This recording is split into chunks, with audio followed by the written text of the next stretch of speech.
I believe all of relationships are meant to elevate us spiritually. I believe they connect us to the divine because they're so heart led.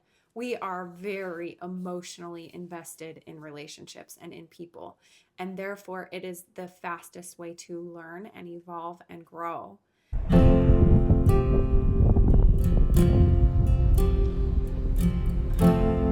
Hey, welcome back to my channel. My name is Heather, and I'm a divine union coach. I help you get unified in your heart and in your mind. So, within your body, get peace and harmony going there so that you can have healthy, fulfilling relationships in your life.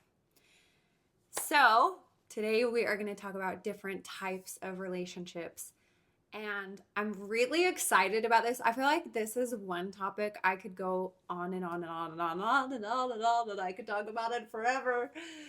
And at the same time, it's simply spiritual theory. Can I prove any of this? No. No, I can't. And yet, there is this fantastic personal experience and moments in my life that I cannot deny that have shaped why I see things this way and what I believe. So, as I'm talking and explaining any of this, if it serves you, great. If it is too woo woo or just feels like not helpful, great. Whatever. I'm really excited to talk about it anyway. I think the reason that it's helpful to start to kind of take a bird's eye view and find a little bit of meaning in relationships is because,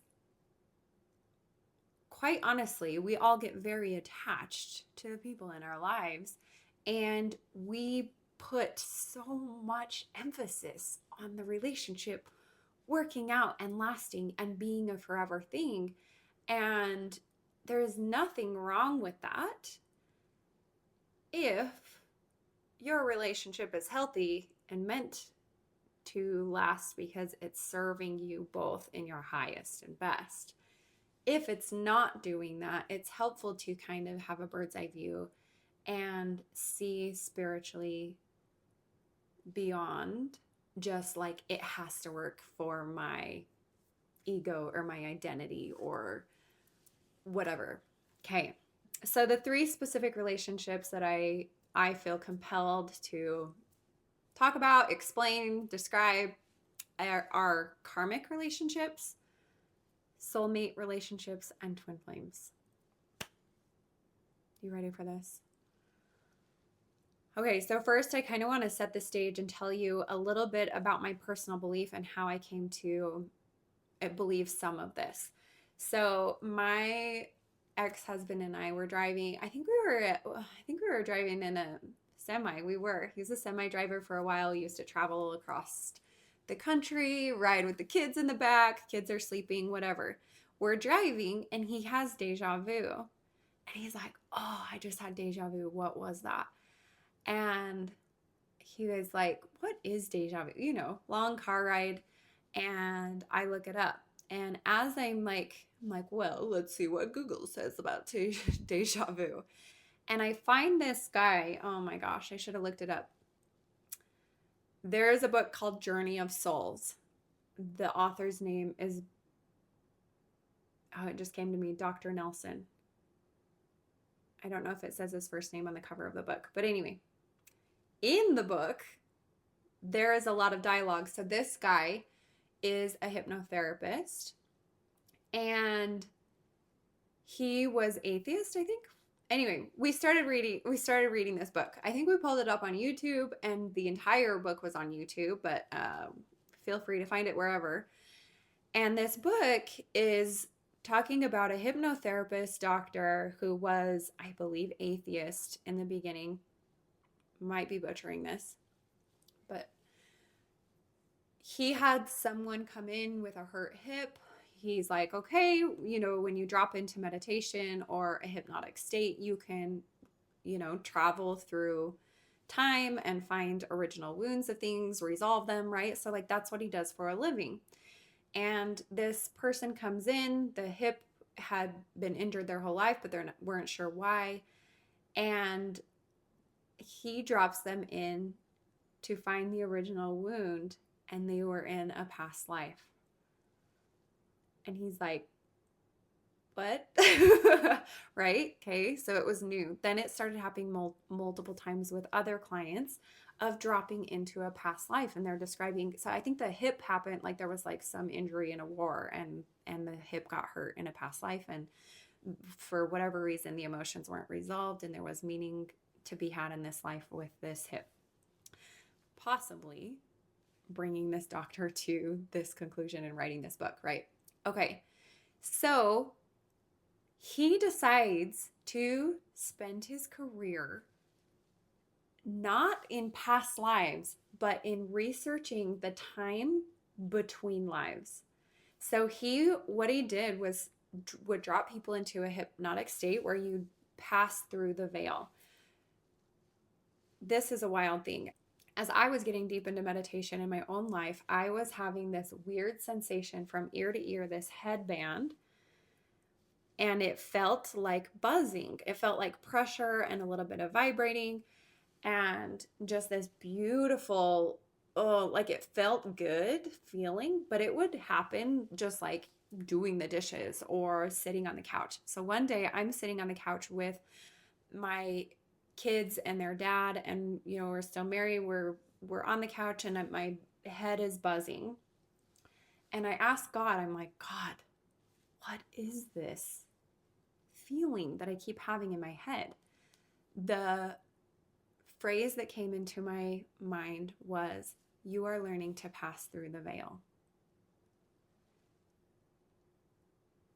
You guys, if you knew my history in religion, I was like, are you kidding me? Like, I have been going to try to learn how to pass through the veil, and I thought it was outside of me. I thought it was in a building, and I'm realizing the veil is inside of my body. And on the other side of this veil, conscious mind, subconscious, right? On the other side of the veil is access to everything that I want to know. I just filmed a guided meditation that teaches you how to pass through the veil and have any answer and experience and know whatever you need to know by passing through the veil and getting into the subconscious mind. Tangent, right? So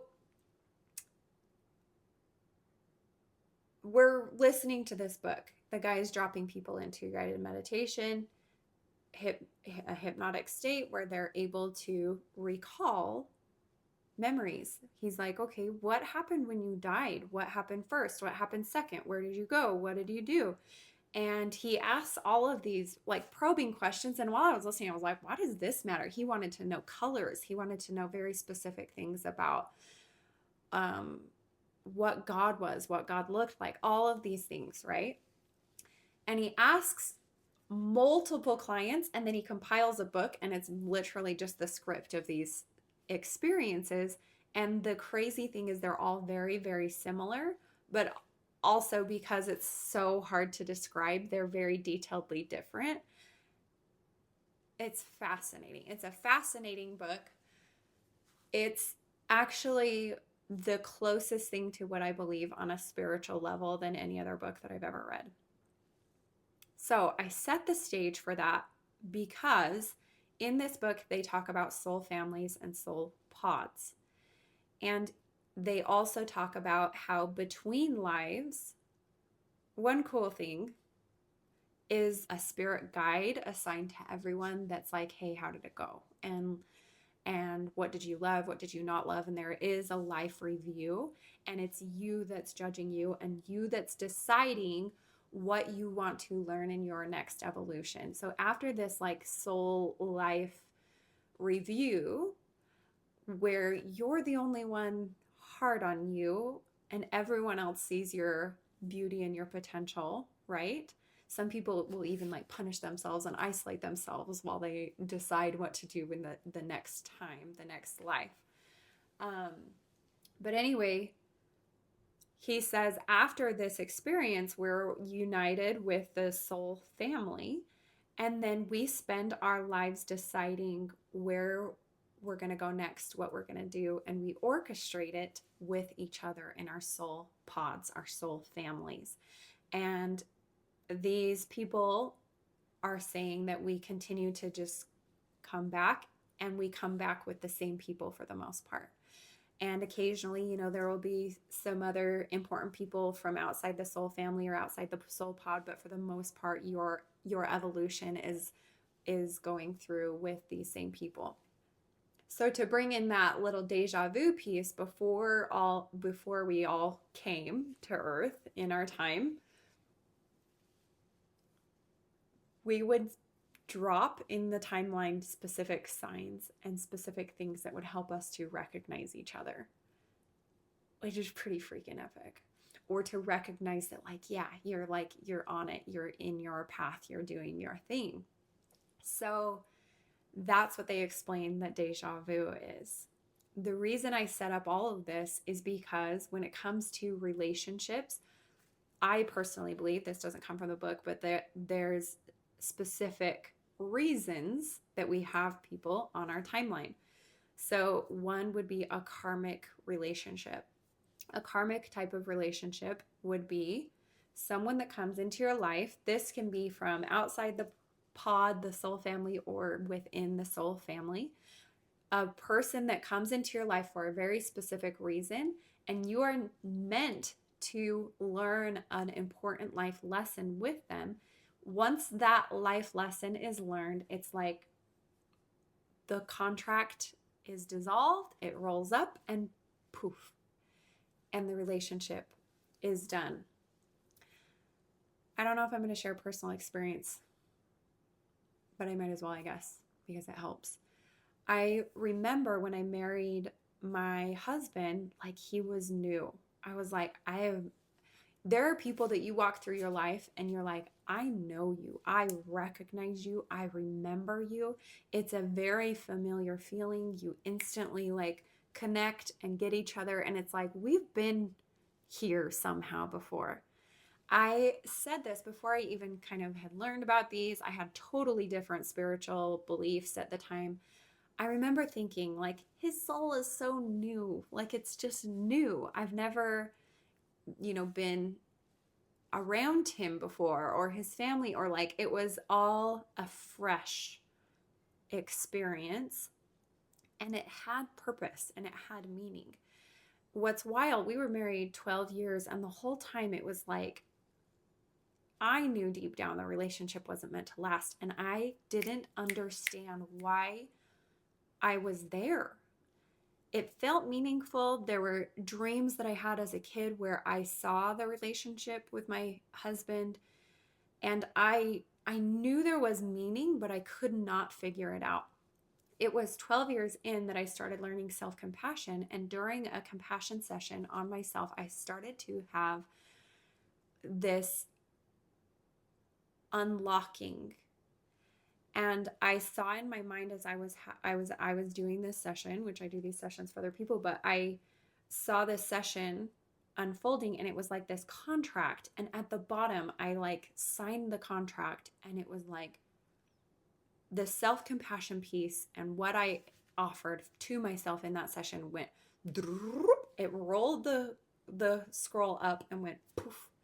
And it was it was done. It was gone. The contract was up. It was over. I walked out into my living room, and we made eye contact, and it was a knowing, and it was done. And within a matter of days, it was it was done. And to me, this is a karmic type of relationship where very specific, important, we were meant to learn this, and the relationship is complete. And there is nothing, in my opinion, there's nothing sad about it. There is nothing wrong about it. In fact, it's divinely orchestrated. It's beautiful. It's perfect. It was what it was meant to be.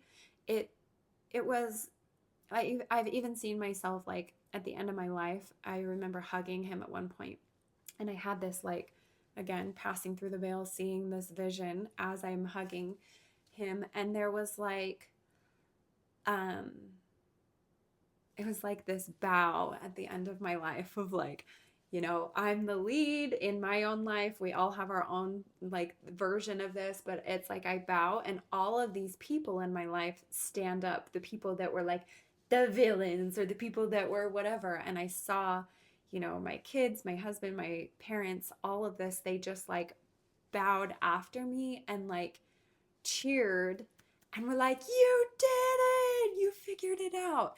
And it was just this beautiful moment of like, yes, even though the relationship was hard on earth in this like virtual reality, holographic light reality that we're in, that we all intentionally projected ourselves into for learning, that those were just the part that they were playing for the evolution. So, in my opinion, that's a karmic relationship. It's beautiful nonetheless. It's wonderful. It's fantastic and hard as hell. All of them are, right? All relationships, I believe, are truly our evolution process. I believe all of relationships are meant to elevate us spiritually. I believe they connect us to the divine because they're so heart led. We are very emotionally invested in relationships and in people. And therefore, it is the fastest way to learn and evolve and grow. So, all relationships are that. I just think that's a nice little like category of it's okay if it doesn't last, it's maybe not meant to. Okay, so soulmates. Soulmates are what I see to be a part of that pod. Your pod family is like, those are your people, like your people. You know them. I have had 4 or 5 or 6 very profound moments in my life where I recognize souls. Possibly more. 10, 11, 12, right? Where when I see them, it is a remembering. It is a reunion. It is oh my, where have you been? I love you already. I love you already. These people stick around. They're in and out. They're the people that you could not talk to for 10 years and you see them again and you are like, you are still my human. You will always be my human.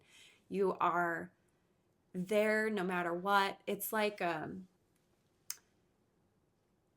they maybe don't play this intense, like kicking up the dust, aggravating, um, intense, painful learning. They're like your people, okay? That's what I would consider a soulmate. That's what I consider soul family. And they could be your any sort of relation to you, friend, family, child, significant other that you decide to marry. There can be multiple soulmates. That's just that. Does that make sense? The last one would be a twin flame. Gosh. Again, spiritual theory. Can I prove any of this? No. I just saw angel number on my timer on my phone.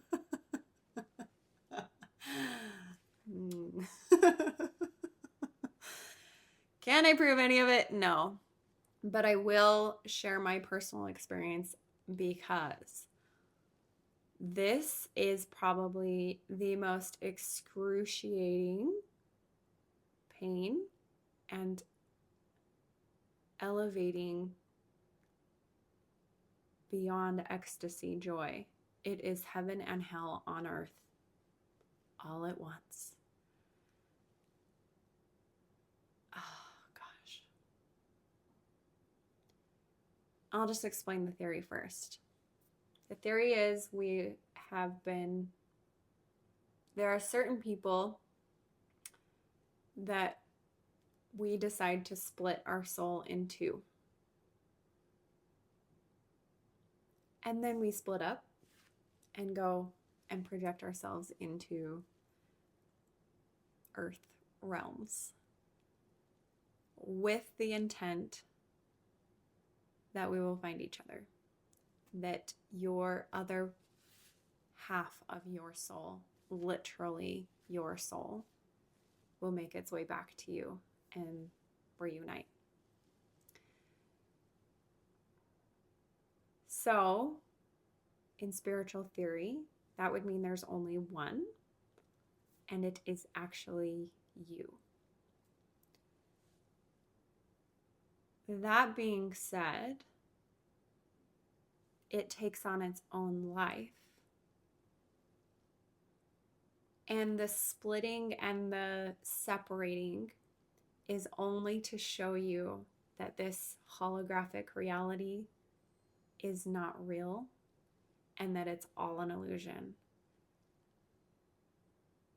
As you love yourself and dissolve any sort of disconnect from yourself, that draws that part of you, your other half, back to you for reunification. How you know the difference between karmic can be very tumultuous and very difficult, and a twin flame can be very tumultuous and very difficult. Let me share my experience first, and I'm not going to share all of it because it's super sacred and delicate and important.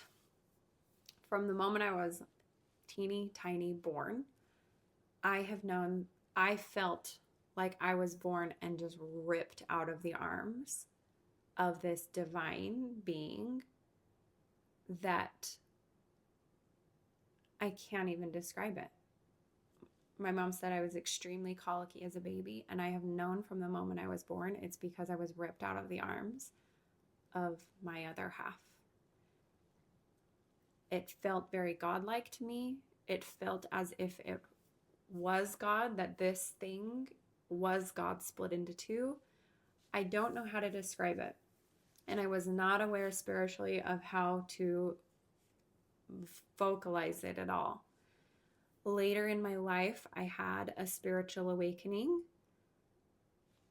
where I started experiencing, had a soulmate being come into my life that awakened me to this other spiritual realm and this other spiritual reality. I started experiencing telepathy. I started experiencing this awareness of this divine being. And it was so prominent, it felt like a haunting. I remember one day standing, my little girl was watching YouTube, and she's standing watching these twin gymnastic girls, and they go on other two sides of a wall, and these twins are, one was like, I'm going to do a pose and we're going to see if she knows which pose I'm doing. And she started doing a gymnastic pose, and the other girl started doing a gymnastic, the same one. And they were like communicating telepathically on two sides of a wall. And you've heard about this of, a twin being across the world, right? And being able to know that the other one's in danger. It's also, there's energetic connections that we have to people, mother and child, right? Like a mother will know when her baby is in trouble. We can feel how other people are feeling. So that's common when you start awakening spiritually, to be able to feel people no matter how far they are away from you. We can tune into each other, all of that. But I start having this spiritual awakening about 11 years ago. And no, more than that, 15. Anyway, there are some very distinct times on my path where there is no other way to describe it than to say, You only know when you know. The entire purpose is to elevate you to self-love. And it will feel unlike any other divine love you've ever felt. It will crumble your ego. It will crumble the facade. It will crumble. This person can see through you so deeply to your true self that they cannot tolerate anything other than you in your enlightened state, you in your highest and best and your thriving and your most loving state. But because it's such a mirror, it crumbles and dissolves, and it is a death of the ego. The separation feels like hell. It is insane. To know of this person but not actually have met them for years and years and years, to have this being appear in dreams, to have this being be brought to my attention in multiple times in my life, to have this being help me through certain scenarios, wild. And I don't feel compelled to say any more about that. The way that you would know it's a true twin flame, though, is you recognize them and you know they were the one that was there the entire time. And again, it can be such heightened emotion, spiritual whirlwind that it can crumble you to the point of complete death of the ego to rise up into the true self.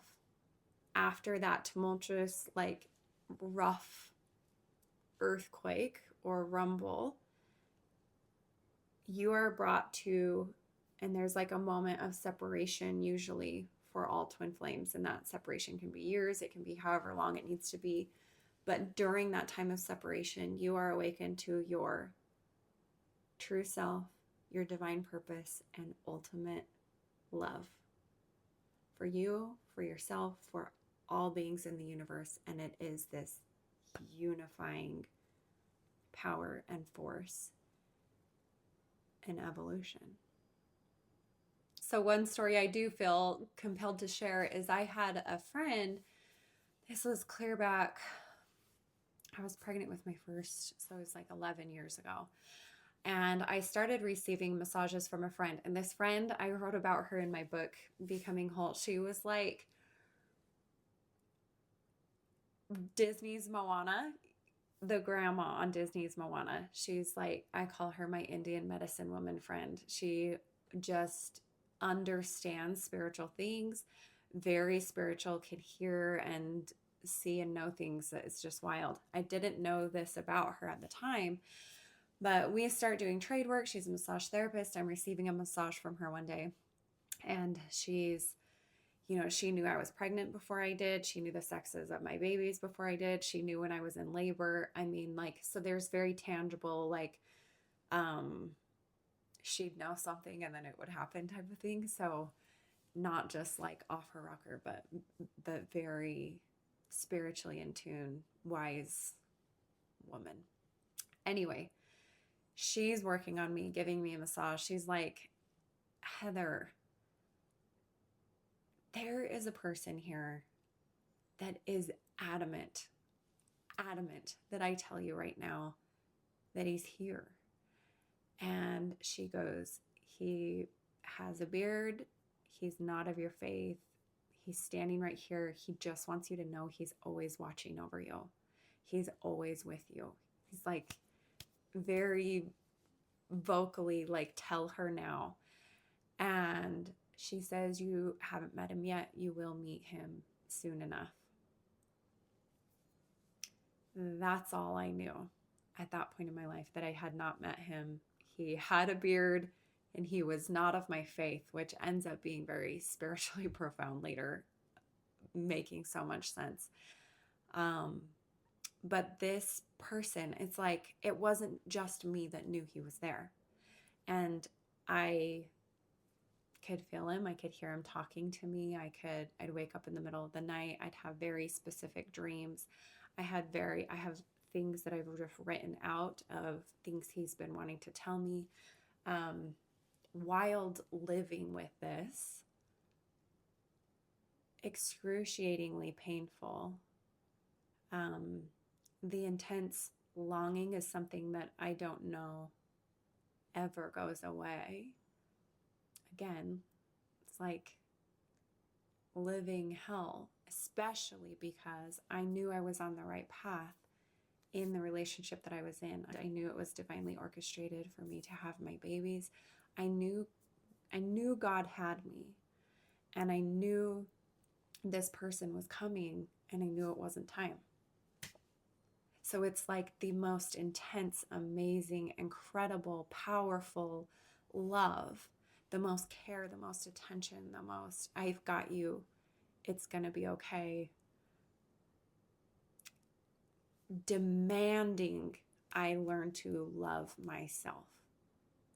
That voice and energy the entire time was demanding me to see my worth, demanding that I know my value, demanding that I don't give up, that I keep going. The amount of dreams and things, gosh, beautiful, perfect, lovely, heart-wrenching. I think one really important thing for anyone listening to this to know is that there is something beyond what we see here on earth. And there's something beyond these physical bodies. There's something beyond just being born and the stories we think are real and the things that everybody tells us of how it's supposed to go and what it's supposed to look like, and that all of this is meaningless. If there's anything that I've learned from any of these experiences, it's that there is profound meaning beyond anything I still to this day comprehend. And it's so hard to trust that there is divine timing, divine reasons for where you're at and why you're there and why you're in the relationship you are. I don't understand it all. All I know is I've had enough experiences to know that there is a plan so far beyond my ability to even alter, my ability to change or direct. There's something so much bigger. And was it my spirit that orchestrated it and now I'm living it? I don't know. Maybe, probably. All I know is the evolution is being divinely orchestrated, and there's no way out of it. It's like, buckle up, buttercup. Like you can't change it. And the only thing that you can do to accelerate unity and joy and harmony and finally having your person be by your side or your soulmate be by your side is self-love. That is literally why I created this entire channel. That is why I do the work that I do. That is literally what I do all day long for myself. It's learning how to love me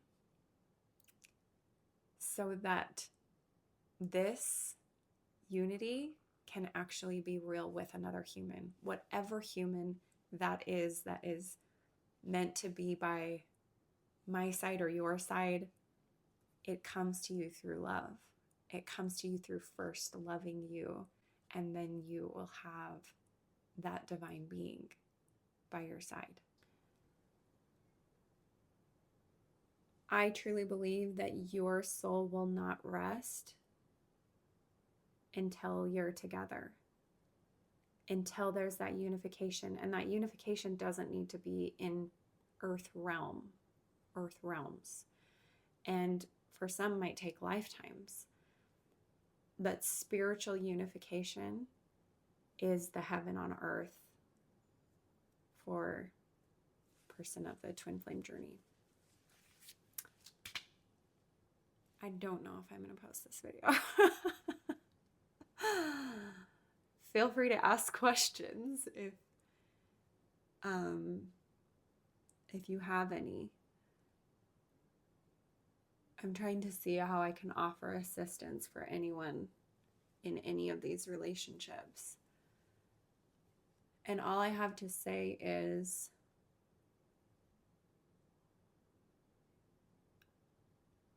it doesn't matter which one it is. Really, the entire purpose of being on earth is to have a remembering of who you really are and to evolve to your highest and best self. So if your question is like which type, it doesn't matter. Like, it really doesn't. And I truly believe we will ultimately end up with the person that's right for us. And as we're with that person, we will continue to evolve and grow. So I hope it helps. I hope this was just kind of fun and entertaining to explore some of these ideas. One day when I feel like it's right or more courageous, I'll maybe share more of my specific journey. If you have any questions, let me know. Feel free to hit the like button, subscribe. If you need help with any types of these relationships and need to do a compassion session of your own, feel free to come and see me. And I hope you have a beautiful day.